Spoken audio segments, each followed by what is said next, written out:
Commander ने बहुत बड़ा दावा किया है। अमेरिका के आर्मी जनरल क्रिस्टोफर कैवेली ने कहा है कि जंग में अब तक रूस के 2 लाख से ज्यादा सैनिक मारे जा चुके हैं। ये दावा यूक्रेन के दावे से बहुत बड़ा दावा है। यूक्रेन का दावा यह है कि अब तक रूस के 1.5 लाख से ज्यादा सैनिक मारे गए, लेकिन पहली बार अमेरिका के कमांडर का दावा सामने आया कि रूस के 2 लाख से ज्यादा सैनिक मारे जा चुके हैं, जिस पर भरोसा करना काफी मुश्किल हो जाता है।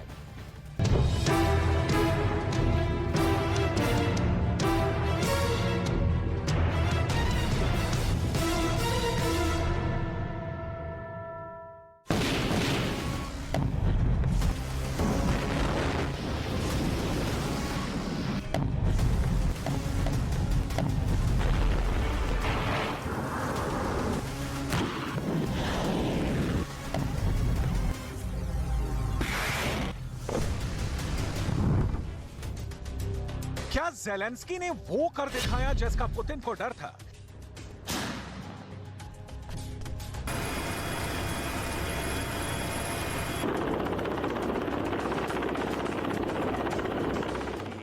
क्या वो फॉर्मूला ज़ेलेंस्की ने ढूंढ निकाला है जिससे पुतिन को घुटने के बल पर लाया जा सकता है?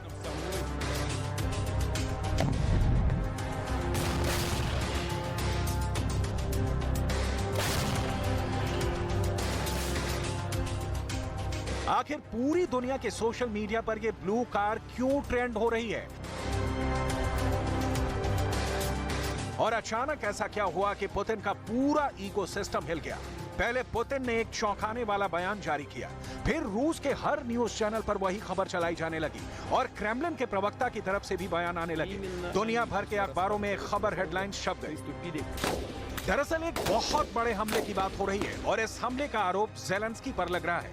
ये मामला दरअसल रूस के अंदर घुसकर किए गए हमले का है, जिसे कहा जा रहा है द ब्रियांस्क अटैक।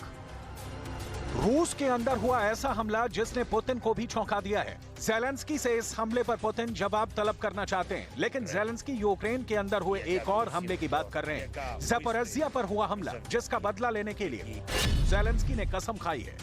यूक्रेन युद्ध में द ब्रियांस्क अटैक की पूरी हिस्ट्री और मिस्ट्री हम आपको आगे बताएंगे, लेकिन सबसे पहले बात करेंगे उस खबर की जिसकी चर्चा अमेरिका के अखबारों में सबसे ज्यादा हो रही है। खेरसॉन को लेकर एक अंतर्राष्ट्रीय जांच टीम के सदस्यों ने कई बड़े खुलासे किए हैं। ये टीम रूस के द्वारा बनाए गए यातना शिविरों की जांच भी कर रही है। इस जांच में यह चौंकाने वाला खुलासा हुआ है कि खेरसॉन के अंदर से यूक्रेन की पहचान को पूरी तरह से मिटा देने की साजिश रची गई। आखिर इन यातना शिविरों के अंदर ऐसा क्या था जो रूस की आर्मी पर खौफ और दहशत का साम्राज्य कायम करने का आरोप लगाया जा रहा है? दरअसल 2 मार्च 2022 को रूस की आर्मी ने खेरसॉन पर कब्जा कर लिया था। कई महीनों के बाद भीषण जंग करके खेरसॉन के एक हिस्से को खाली करवाने में ज़ेलेंस्की की आर्मी ने सफलता हासिल की है और उस इलाके में जब अंतर्राष्ट्रीय टीम ने जांच की तो कई यातना शिविर पाए गए। ये उन्हीं यातना शिविरों की तस्वीरें हैं। अमेरिका के एक अखबार के मुताबिक ऐसी एक यातना शिविर में प्रताड़ित किए गए शख्स 29 साल के इहोर ने बताया कि मुझे एक यातना शिविर में 11 दिनों तक रखा गया था। उस दौरान मैंने बेसमेंट से चीख की तमाम आवाजें सुनी थी। मेरे पैरों में भी एक खास तरह के हथियार टेजर से वार किया गया था। मैंने पूछा कि मुझे किस लिए यहाँ पर लाया गया है, तो उनमें से 2 हमलावर ने मेरी पसलियों पर मारना शुरू किया। यातना देने के लिए बिजली के झटकों का भी इस्तेमाल हुआ। टेजर एक खतरनाक सुई जैसा हथियार है जो इंसान के शरीर में छुपकर बेहद दर्दनाक यातना देता है। जांच करने वालों ने यह पता लगाया कि यूक्रेन की पहचान मिटाने के लिए पहले चरण में खेरसॉन के अंदर ज़ेलेंस्की के वफादार लोकल लीडर्स का दमन किया गया, क्योंकि ये लोग यूक्रेन की संस्कृति की आवाज बुलंद करने के लिए बगावत कर सकते थे। इस तरह के नेताओं को हिरासत में लेकर रूस भेज दिया गया। इसके अलावा यूक्रेन के झंडों को नष्ट कर दिया गया। रूस के झंडे के रंगों वाली टी शर्ट को पहनना अनिवार्य कर दिया गया और यूक्रेन के लोगों को रूसी कविताएं याद करने के लिए कहा गया। यूक्रेन के कैदियों को मजबूर कर दिया गया कि वो रूस की जय, पुतिन की जय और रूस के रक्षा मंत्री शोइगु की जय बोले। इस तरह के खुलासों ने संयुक्त राष्ट्र संघ की तरफ से नियुक्त जांचकर्ताओं को भी हिला दिया है। अमेरिका के अखबारों के रिपोर्ट्स ने इस पर रूस के अधिकारियों से सवाल किया है, लेकिन रूस ने इस तरह के हर आरोप का खंडन कर दिया है। लेकिन पुतिन ने ज़ेलेंस्की पर एक बड़ा आरोप बाकायदा सबूत देकर लगाया है।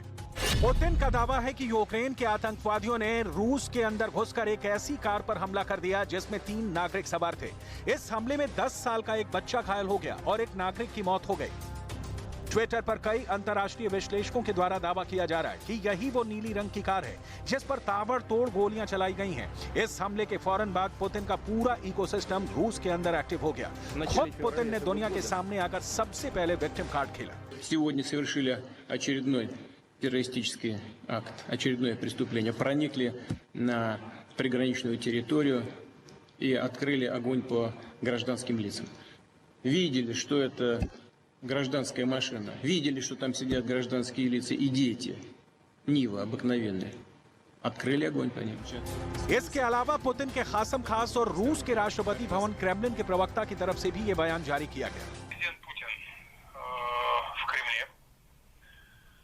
Он получает постоянные доклады, регулярные постоянные доклады по линии силовых ведомств. В частности, ему докладывает руководитель ФСБ Бортников. इसके अलावा भी पुतिन के आदेश से रूस के सरकारी न्यूज चैनलों पर ब्रियांस्क पर हमले की खबर को खूब तेजी के साथ पेश किया जाने लगा। Сообщения о контртеррористических мероприятиях на территории Брянской области, граничащей с Украиной, стали поступать около полудня. Сведения поступали противоречивые, исходящиеся только в одном. Некие диверсанты пересекли границу и с ними ведется бой. Пока точно не установлено ни количество нападавших, ни цели, которые они пытались атаковать. रूस के द्वारा जबरदस्त दबाव बनाने के बाद भी जेलेंस्की ने इस मुद्दे पर कोई बयान जारी नहीं किया, बल्कि जेलेंस्की के सलाहकार मिखाइलो पोडोलियाक ने यह दावा किया कि पुतिन ने ही हमला करवाकर यूक्रेन पर हमले को जायज ठहराने की कोशिश की है।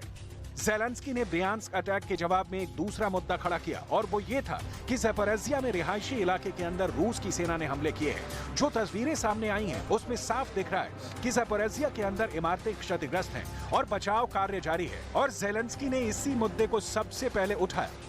Звірячий російський ракетний обстріл Запоріжжя буде наша відповідь як військова, так і юридична. Окупант неминуче відчуватиме нашу силу справедливості в усіх сенсах слова. Я хочу подякувати усім нашим рятувальникам, які відночі розбирають завали будинку, під'їзд якого був зруйнований ракетою. Вдалося врятувати 11 людей, більше 70 отримали допомогу. У списку загиблих на цей час 2 людей. Мої співчуття рідним. यूक्रेन दावा कर चुका है कि उसने अब तक 1.5 लाख से ज्यादा रूसी सैनिकों को मार दिया है। यूक्रेन एक ऐसी अंतहीन जंग बन चुका है जिसमें लाशों के ढेर लग गए हैं, लाखों जानें जा चुकी हैं, लेकिन हार और जीत का फैसला अब तक नहीं हुआ है।